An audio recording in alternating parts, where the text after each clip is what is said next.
I'm going to borrow from Cecilia Wong here, who answered a similarly important question with just a word: no. It's not overstating it, because what the ACLU will tell you is that while this case is about the president's executive order issued on January 20th, his first day in office last year, curtailing citizenship to babies born to one or more undocumented parents, what this is really about, Chris, is part of the larger conservative legal project to redefine who counts in this country. And we see that every day, and a variety of different policy initiatives that this administration is pursuing, from the criminal enforcement of laws preventing people from overstaying their visas, to asylum policies, who gets to claim asylum and where, to the question of who is a citizen. If the administration is to win on this, you can surely count on them to make future arguments about even stripping people who have been naturalized of their citizenship, or otherwise redefining what we have come to understand as birthright citizenship in this country, subject to the Citizenship Clause of the 14th Amendment. So, Senator, I want to play one of the exchanges that I think stood out, where Justice Ketanji Brown Jackson was pushing the Solicitor General about how the government's test for citizenship could even be enforced. Here it is. Are you suggesting that when a baby is born, people have to have documents, present documents? Is this happening in the delivery room? How are we determining when or whether a newborn child is a citizen of the United States under your rule? And I think that's directly addressed in the SSA guidance that's cited in our brief. What SSA says is there's currently a system where, for example, Social Security numbers are generated based on the birth certificate.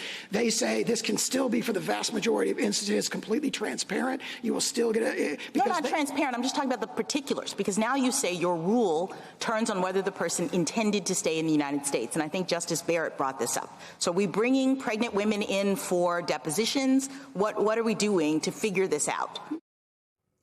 Senator, there are a lot of questions here, right? Real world consequences if there is a change here. But I think the one that was brought up there is maybe this. Do we want to be the kind of country that drags pregnant women in for depositions, or forces new moms who have just given birth to show citizenship papers? Yeah, and I'm reminded of Amy Coney Barrett's argument or questions during some of the abortion decision, where she talked about women giving up their children anonymously. Well, if a baby is given up anonymously and the parents are saying, you know, we're not going to have anything to do with this child, and that baby is not a United States citizen, where do we deport that baby to? And all of this, you know, the thing that kills me about this, I just got to say this. Can I just stop you there for a section, Claire? Because that is, I don't want that to go by. If this change is made, a child who, let's say their parent decides, their mom decides that they cannot raise this child. So they do what is done all the time, all across this country. They go to a hospital, or they go to a fire station, and or they a church. leave, or to a church, and they leave that baby. But unless they can find that one of the parents is a citizen, they can, what do? Do they put that baby on a plane? That's what would happen, right? That child is not a citizen. We would have a whole underclass of people in this country that aren't citizens and don't have a country. And that's a lot of this argument turned around those kinds of questions.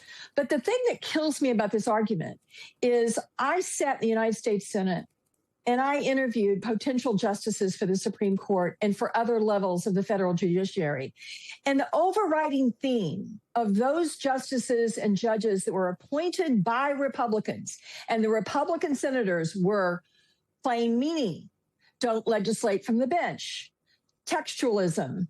You cannot make things up that aren't in the plain language. And these quote unquote conservative justices have spent 2 hours twisting themselves into pretzels to try to ignore both the plain language of the United States Constitution and the plain meaning of the United States Constitution, and legislation that has been passed that echoes that Constitution.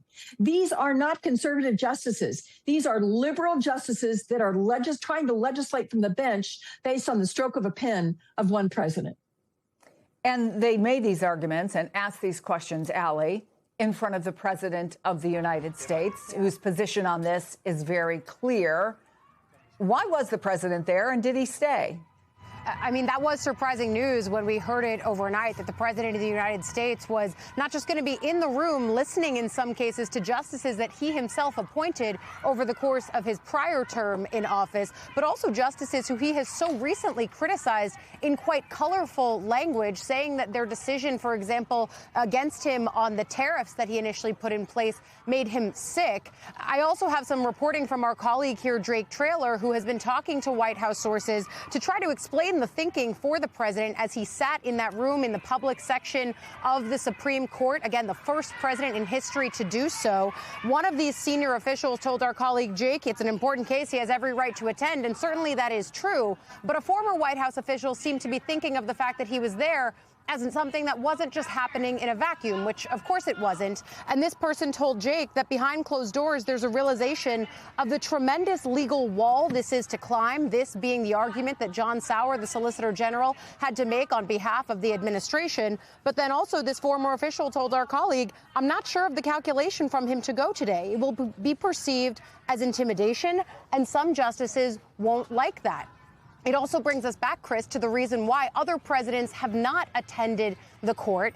It's to preserve this idea of impartiality, an independent branch of government. And certainly the president has been one to wade in on multiple other branches of government. There's a big question that Chuck and I have been talking about here today about the role of policymaking. And it's really at the feet of the court in this one instance, but it should have always been at the feet of Congress, who has dabbled in this question of comprehensive immigration reform, failing to do that big, lofty policy goal over the course of the last 10 plus years. It's something they grappled with, they watched come together and potentially fall apart under President Obama. And then certainly we have seen smaller iterations of it in subsequent Congresses from that.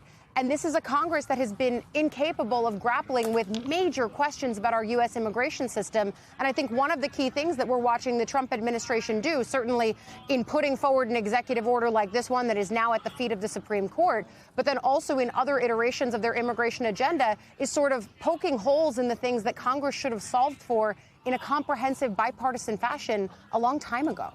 Well, Allie, let me ask you about something just posted on Truth Social by the President of the United States, obviously within just moments of the arguments ending. And it was very straightforward and simple.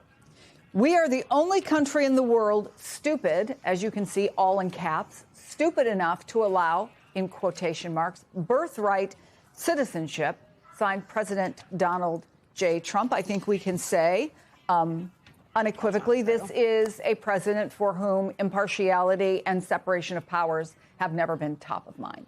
Have never been top of mind, and that he is keen actually to play with quite publicly. Again, going to the Supreme Court, sitting there as he watched his Solicitor General argue on his behalf and behalf of the administration's executive order issued on literal day one, January 20th, 2025. Of course, the challengers rolled in not so shortly after, the next day. But I also think that the fact that the president stayed for the hour or so that Sauer was arguing and then left with an hour between getting from the Supreme Court to the White House, which he does with no traffic, as you and I know, the power of a presidential motorcade.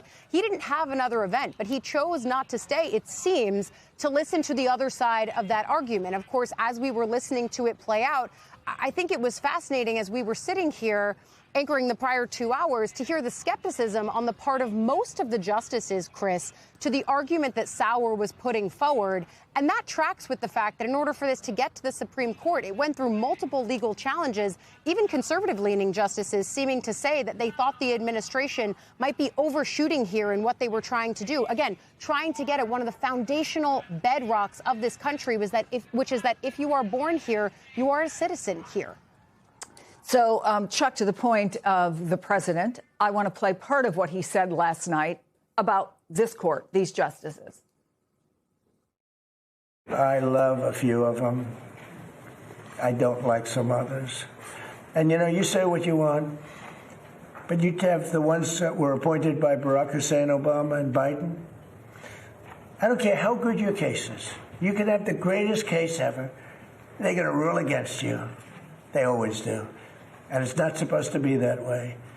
Now, the Republicans tend to be very different. They want to show how honorable they are. So a man can appoint them and they can rule against him. It's so proud of it. We're so proud we ruled against Trump. We're so proud. We're above it. There are those that say that's wonderful, and there are those that say they're so stupid. Again, the use of that word stupid, Chuck. How do you see this case fitting into what is a larger theme of the ongoing tension between this president and certainly many members of this court? Well, if you view it through a political prism, Chris, maybe he's scoring some points with his base. If you view it through a legal prism, and by that I mean, the strategy of presenting a case before a tribunal, before a court, it doesn't make any sense to me. Look, I was a federal prosecutor for many years. You don't walk into court and tell the judge how little you think of her. It's not the way you start your day. Be like, the first guy up for a baseball team telling the ump that he's garbage. It doesn't affect the outcome. I think judges and justices are actually very good at putting this nonsense aside. And so while it may resonate in the political world, I think it has little impact in this legal context. But, Chris, it doesn't make a lot of sense. And if you don't mind, I want to go back to one thing that you just posted from the president on Truth Social, where he said we're the only country dumb enough to have a birthright citizenship provision. That's not true. There's probably about 30 countries in the world, most in the Western Hemisphere, primarily North, South, and Central America, that have birthright citizenship clauses. Now, that doesn't answer the question, right? That doesn't tell us whether the 14th Amendment was interpreted too broadly or not, or too narrowly. But it's just simply not the case that we are the only country in the world to have such a thing.